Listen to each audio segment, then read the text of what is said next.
Assalamualaikum warahmatullahi wabarakatuh.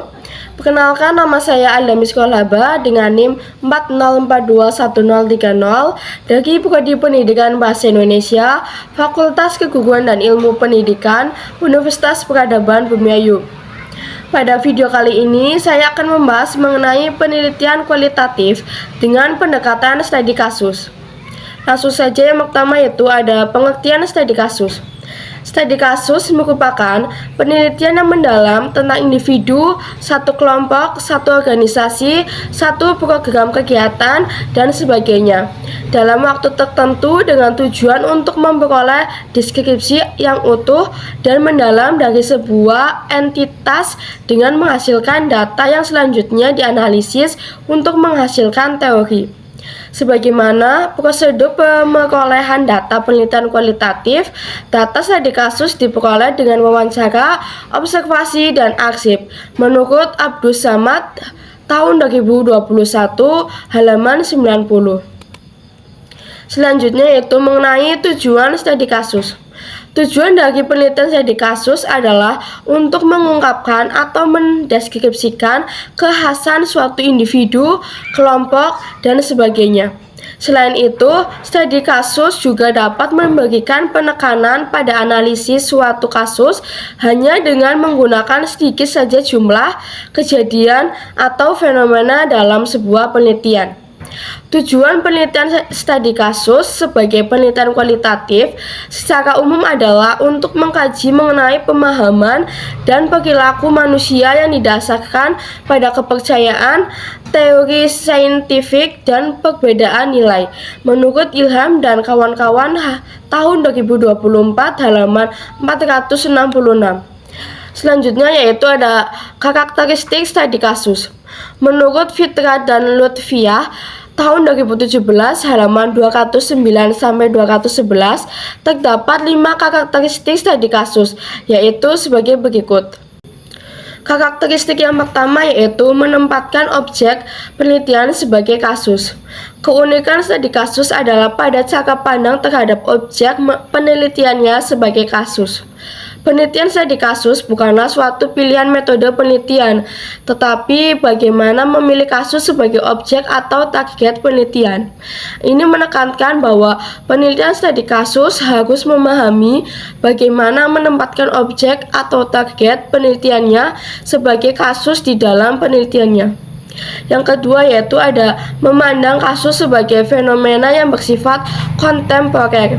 Dari sifat kasusnya yang kontemporer dapat disimpulkan bahwa penelitian studi kasus cenderung bersifat memperbaiki atau memperbarui teori. Dengan kata lain, penelitian studi kasus berupaya mengangkat teori-teori kontemporer. Yang ketiga yaitu dilakukan pada kondisi kehidupan sebenarnya. Penelitian studi kasus meneliti kehidupan nyata yang dipandang sebagai kasus. Kehidupan nyata itu sendiri adalah suatu kondisi kehidupan yang terdapat pada lingkungan hidup manusia, baik sebagai individu maupun anggota kelompok yang sebenarnya. Yang keempat yaitu menggunakan berbagai sumber data. Penggunaan berbagai sumber data dimaksudkan untuk mendapatkan data yang terperinci dan komprehensif yang menyangkut objek yang diteliti. Di samping itu, hal tersebut juga dimaksudkan untuk mencapai validitas dan reliabilitas penelitian. Yang kelima yaitu menggunakan teori sebagai acuan penelitian. Pada penelitian studi kasus, teori digunakan baik untuk menentukan arah, konteks, maupun posisi hasil penelitian. Selanjutnya yaitu ada jenis-jenis studi kasus. Menurut Fitra dan Lutfiah, tahun 2017, halaman 213, terdapat 6 jenis studi kasus, yaitu sebagai berikut. Yang pertama yaitu studi kasus kesejarahan mengenai organisasi. Studi kasus kesejarahan mengenai organisasi dipusatkan pada perhatian organisasi tertentu dalam kurun waktu tertentu dengan menelusuri perkembangan organisasinya. Yang kedua yaitu ada studi kasus observasi. Studi kasus observasi mengutamakan teknik pengumpulan datanya melalui observasi peran serta atau pelibatan. Sedangkan fokus tadinya pada suatu organisasi tertentu atau beberapa segi organisasinya. Yang ketiga yaitu ada studi kasus sejarah hidup. Studi kasus sejarah hidup yang mencoba mewawancarai satu orang dengan maksud mengumpulkan narasi orang pertama. Untuk jenis wawancara yang dilakukan oleh ahli sejarah disebut sebagai sejarah lisan. Mereka biasanya mewawancarai orang-orang dengan kepemilikan sejarah yang khas. Sedangkan kepada orang tidak memiliki latar belakang khusus, sering disebut dengan sejarah orang kebanyakan. Yang keempat yaitu ada studi kasus kemasyarakatan. Studi kasus kemasyarakatan merupakan studi tentang kasus kemasyarakatan yang dipusatkan pada lingkungan tetangga atau masyarakat sekitar. Yang kelima ada studi kasus analisis situasi. Studi kasus analisis situasi, jenis kasus ini menganalisis situasi terhadap peristiwa atau kejadian tertentu. Misalnya terjadi pengeluaran siswa pada sekolah tertentu, maka haruslah dipelajari pada sudut pandang semua pihak yang terkait, mulai dari siswa itu sendiri, teman-temannya, orang tuanya, guru, dan mungkin tokoh kunci lainnya. Yang terakhir ada mikrotonografi, yaitu jenis studi kasus yang dilakukan pada unit organisasi yang sangat kecil, seperti suatu bagian sebuah ruang kelas atau suatu kegiatan organisasi yang sangat spesifik pada anak-anak yang sedang belajar menggambar. Selanjutnya yaitu ada keunggulan dan kelemahan studi kasus. Yang pertama ada keunggulan. Studi kasus memiliki 3 keunggulan, yaitu yang pertama ada dapat memberikan informasi penting mengenai hubungan antar variabel serta proses-proses yang memerlukan penjelasan dan pemahaman yang lebih luas. Yang kedua, studi kasus memberikan kesempatan untuk memperoleh wawasan mengenai konsep-konsep dasar perilaku manusia. Yang ketiga, studi kasus dapat menyajikan data-data dan temuan-temuan yang sangat berguna sebagai dasar untuk membangun latar permasalahan bagi perencanaan penelitian yang lebih besar dan mendalam dalam rangka pengembangan ilmu-ilmu sosial. Menurut Mulyana dalam Ridlo tahun 2023 halaman 38. Selanjutnya ada kelemahan studi kasus. Kelemahan studi kasus ada 5. Yang pertama yaitu studi kasus sering dipandang kurang ilmiah karena pengukurannya bersifat subjektif atau tidak bisa dikuantifikasi. Kritik ini juga mempertanyakan validitas dari penelitian studi kasus. Yang kedua, karena masalah interpretasi subjektif pada pengumpulan dan analisis data studi kasus, maka pengerjaan ini relatif sulit dari penelitian kuantitatif. Yang ketiga ada masalah generalisasi. Karena skup penelitian baik isu maupun jumlah orang yang menjadi target kajian studi kasus sangat sedikit, kemampuan generalisasi pada studi kasus adalah rendah. Yang keempat ada biaya penyelenggaraan yang relatif mahal dan waktu yang dibutuhkan relatif lama. Yang terakhir ada fleksibilitas. Desain studi kasus ini memungkinkan peneliti beralih fokus. Menurut Ridlo tahun 2023 halaman 39. Selanjutnya yaitu ada panduan untuk merumuskan pertanyaan penelitian studi kasus. Menurut Nasruddin tahun 2024 halaman 14-15 terdapat panduan dalam merumuskan pertanyaan studi kasus. Terdapat 8 rumusan. Yang pertama yaitu ada identifikasi fokus penelitian. Tentukan dengan jelas apa yang ingin dipelajari atau diteliti dalam studi kasus.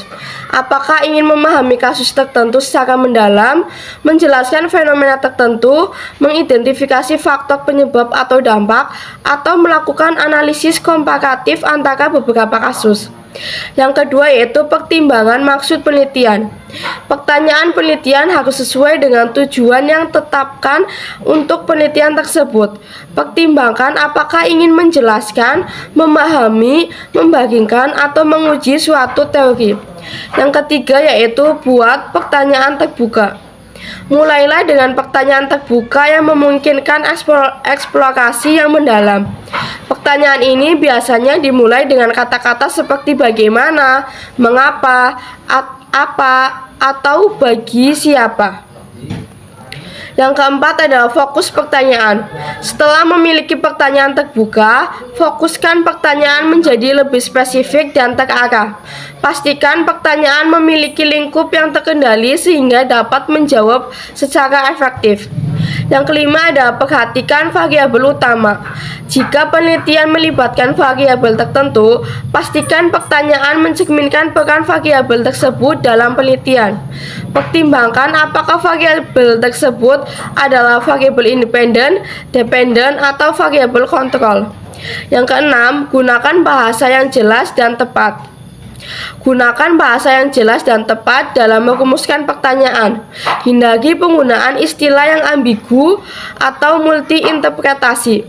Yang ketujuh ada pertimbangkan konteks kasus. Pertimbangkan konteks kasus dalam merumuskan pertanyaan. Apakah ada faktor-faktor kontekstual yang perlu dipertimbangkan dalam pertanyaan? Yang kedelapan, berfokus pada keunikan kasus. Jika kasus unik atau kritis, pastikan pertanyaan mencerminkan keunikan atau signifikansi kasus tersebut. Contoh pertanyaan penelitian dalam metode riset studi kasus antara lain, yang pertama itu ada bagaimana interaksi komunikasi guru dan siswa mempengaruhi hasil belajar. Yang kedua, mengapa budaya organisasi di sekolah mengalami perubahan selama 10 tahun terakhir dan apa dampaknya pada kinerja sekolah. Yang ketiga ada apakah strategi yang digunakan oleh 3 sekolah negeri yang berbeda dan bagaimana strategi ini mempengaruhi kesuksesan mereka. Selanjutnya yang akan dibahas yaitu mengenai langkah-langkah studi kasus.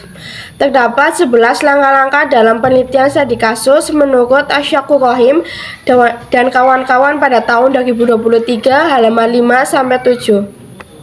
Langkah yang pertama yaitu pemilihan tema, topik, dan kasus. Pada tahap pertama ini, peneliti harus yakin bahwa dia akan memilih kasus tertentu yang merupakan bagian dari bidang yang dipelajarinya. Yang kedua yaitu pembacaan literatur. Setelah kasus diperoleh, peneliti mengumpulkan literatur atau bahan bacaan sebanyak-banyaknya yang berupa jurnal, majalah ilmiah, hasil-hasil penelitian terdahulu, buku, majalah, dan surat kabar yang terkait dengan kasus tersebut. Yang ketiga yaitu perumusan fokus dan masalah penelitian. Fokus penelitian perlu dibuat agar peneliti bisa berkonsentrasi pada titik yang menjadi pusat perhatian. Yang keempat yaitu pengumpulan data. Penelitian studi kasus dapat diperoleh dari beberapa teknik seperti wawancara, observasi pelibatan, dan dokumentasi. Yang kelima yaitu penyempurnaan data. Data yang telah terkumpul perlu disempurnakan. Bagaimana caranya peneliti mengetahui datanya kurang atau belum sempurna? Caranya ialah dengan membaca keseluruhan data dengan merujuk ke rumusan masalah yang diajukan. Yang keenam yaitu ada pengolahan data. Setelah data dianggap sempurna, peneliti melakukan pengolahan data, yakni melakukan pengecekan kebenaran data, menyusun data, melaksanakan penyandian atau coding, mengklasifikasi data, mengoreksi jawaban wawancara yang kurang jelas. Tahap ini dilakukan untuk memudahkan tahap analisis. Yang ketujuh yaitu ada analisis data. Setelah data berupa transkrip hasil wawancara dan observasi maupun gambar, foto, catatan harian, subjek, dan sebagainya dianggap lengkap dan sempurna, peneliti melakukan analisis data. Yang kedelapan ada proses analisis data. Pada hakikatnya, analisis data adalah sebuah kegiatan untuk memberikan makna atau memaknai data dengan mengatur, mengurutkan, mengelompokkan, memberi kode atau tanda, dan mengkategorikannya menjadi bagian-bagian berdasarkan pengelompokan tertentu sehingga diperoleh suatu temuan terhadap perumusan masalah yang diajukan. 9. Ada dialog teoretik. Untuk melahirkan temuan konseptual berupa tesis statement, setelah pertanyaan penelitian terjawab, peneliti studi kasus melakukan langkah selanjutnya, yaitu melakukan dialog temuan tersebut dengan teori yang telah dibahas di bagian kajian pustaka, sehingga bagian kajian pustaka bukan sekedar ornamen belaka. 10 adalah simpulan hasil penelitian. Pada bagian ini membuat sintesis dari semua yang telah dikemukakan sebelumnya. Pada bagian ini peneliti mencantumkan implikasi. Langkah yang terakhir yaitu laporan penelitian. Langkah paling akhir kegiatan penelitian ialah membuat laporan penelitian. Laporan penelitian merupakan salah satu bentuk pertanggungjawaban kegiatan penelitian yang dituangkan dalam bahasa tulis untuk kepentingan umum. Kemudian terdapat contoh penelitian studi kasus. Contoh studi kasus yang dilakukan oleh Unika Prihatsanti, Suryanto, dan Wiwin Hendriani yang berjudul menggunakan studi kasus sebagai metode ilmiah dalam psikologi. Tujuan penelitian tersebut adalah menyajikan tentang penjelasan secara merinci dan detail terkait studi kasus sebagai bagian dari metode penelitian. Dengan studi kasus ini juga peneliti ingin mengelompokkan hasil temuannya di bidang psikologi melalui deskriptif kualitatif. Pembahasan selanjutnya yaitu mengenai metodologi penelitian pada studi kasus. Yang pertama yaitu mengenai pendekatan studi kasus. Dalam penelitian kualitatif ada dua pendekatan studi kasus yang banyak digunakan, yaitu induktif dan deduktif. Stack tahun 1995 dan Merriam tahun 2009 mengacu pada studi kasus sebagai komponen dari konstruksi sosial. Sedangkan Yin tahun 2012 dan Freiberg tahun 2011 dan Eisenhower tahun 1989 mengacu pada studi kasus sebagai dari titik post-positivis dari pandangan. Pada buku Maharani tahun 2022 halaman 116. Kemudian ada sampel studi kasus. Proses penarikan sampel studi kasus terjadi pada dua level, pada kasus itu sendiri dan pada partisipan. Untuk studi kasus, sampelnya bersifat purposif, artinya sampel yang dipilih sesuai dengan tujuan dan kebutuhan penelitian. Dalam hal ini, peneliti harus memberikan dasar pemikiran untuk strategi penarikan sampel yang dipilih. Dalam buku Wahyuningsih tahun 2013 halaman 18. Selanjutnya yaitu ada pengumpulan data studi kasus. Jika merujuk pada pandangan Yin dalam Ridlow tahun 2023 halaman 35-36, ada 6 bentuk pengumpulan data dalam studi kasus. Yang pertama yaitu ada dokumentasi yang terdiri dari surat, memorandum, agenda, laporan-laporan suatu peristiwa, proposal, hasil penelitian, hasil evaluasi, clipping, dan artikel. Yang kedua ada rekaman arsip yang terdiri dari rekaman layanan, peta, data survei, daftar nama, rekaman pribadi seperti buku harian dan kalender. Yang ketiga ada wawancara, biasanya bertipe open-ended. Yang ketiga ada observasi langsung. Yang kelima ada observasi partisipan. Dan yang terakhir ada perangkat fisik atau kultural, yaitu peralatan teknologi, alat atau instrumen pekerjaan seni. Selanjutnya itu ada analisis data studi kasus. Yang pertama ada melakukan identifikasi tentang fakta yang dianggap paling penting. Dua, melakukan identifikasi terkait dengan isu kunci. Yang ketiga, menentukan tindakan alternatif. Yang keempat, mengevaluasi setiap langkah tindakan. Yang kelima, ada memberikan rekomendasi terhadap tindakan yang dilakukan. Dalam buku Maharani tahun 2022 halaman 121. Yang terakhir yaitu ada teknik keabsahan data studi kasus.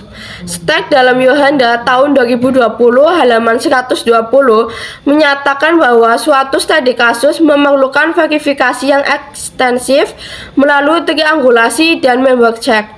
Stack menyarankan triangulasi informasi, yaitu mencari pemusatan informasi yang berhubungan secara langsung pada kondisi data dalam mengembangkan suatu studi kasus. Triangulasi membantu peneliti untuk memeriksa keabsahan data melalui pengecekan dan pembandingan terhadap data.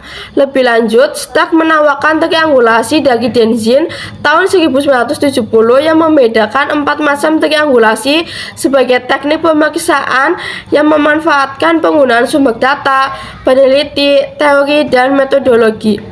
Untuk mengecek, STEK merekomendasikan peneliti untuk melakukan pengecekan kepada anggota yang terlibat dalam penelitian studi kasus ini dan mewakili rekan-rekan mereka untuk memberikan reaksi dari segi pandangan dan situasi mereka sendiri terhadap data yang telah diorganisasikan oleh peneliti.